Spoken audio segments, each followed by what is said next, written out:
Le rabbi de Klausenbourg, c'est qui a vécu dans les camps, qui a perdu toute sa famille, a raconté un jour que quand les Américains sont venus les libérer, ils étaient très très déçus. Tout le monde était déçu. J'ai dit pourquoi on vous a libérés?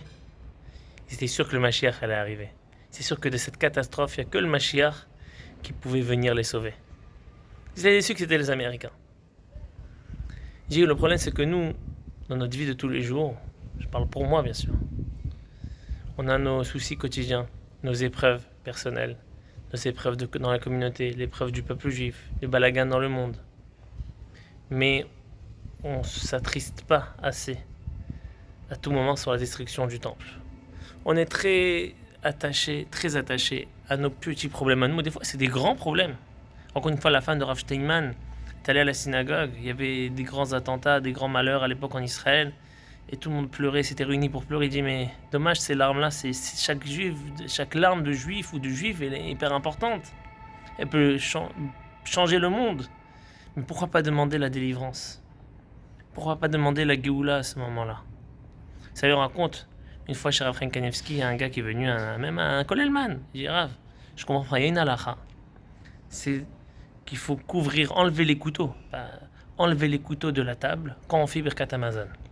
Pourquoi? Parce que quand on va parler de la reconstruction de Tivni, Yerushalayim, Kodesh, ou Rachem, Hachem, rappelle-toi, reconstruis-nous le Beth Amikdash, souviens-toi en exil, etc.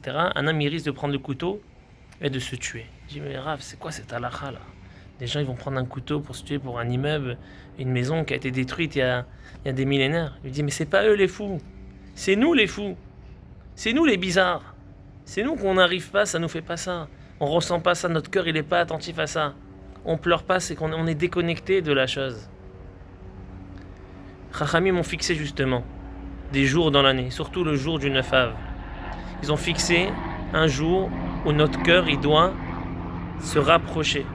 Notre cœur il doit se réveiller. Notre cœur il doit sentir ce manque là dans le monde. Cette place qu'Akadosh Baruch Hu n'a plus dans son monde. Cet endroit-là où toute l'abondance du monde, elle venait. On voit qu'il y a moins d'abondance dans le monde. C'est pas clair ce qui se passe. Il faut savoir que même le moment d'abondance, c'est rien par rapport à l'abondance qu'il y avait au moment où il n'y avait pas du Beth Amikdash. Mais on ne sent pas ça. Rav Kanevski disait, c'est nous les bizarres. C'est pas les gars qui pleurent. Nous, quelqu'un qui pleure sur Beth Amikdash, dit les bizarres, on croit qu'il va prendre le couteau pour se tuer. Les bizarres disent non. C'est nous les bizarres. Essayons un jour dans l'année d'être moins bizarres. D'essayer de pleurer, d'essayer de prendre à cœur. Alors je dis, pour moi en premier, c'est dur. On n'a pas l'habitude, on est tellement pris dans notre quotidien, en plus ça tombe chaque fois dans la période des vacances, ça arrange personne. Mais justement, sentir plus ces choses. Comme on dit, ne pas dire un tzomkal. On dit un jeune tzomkal, on dit en hébreu, c'est tzomkal ou moïl. Un jeune léger et utile. Qui soit utile, qui nous fasse ressentir un peu les choses. Comme à Kippour, on sort de prendre le 9 Av et sentir un peu se rapprocher de Dieu et sentir le manque qu'il y a dans ce monde. Des bonnes nouvelles, Bezrat Hashem, et qu'on se retrouve avec la Géoula Shlema Bimera Be'amenu Amen. Je vous embrasse.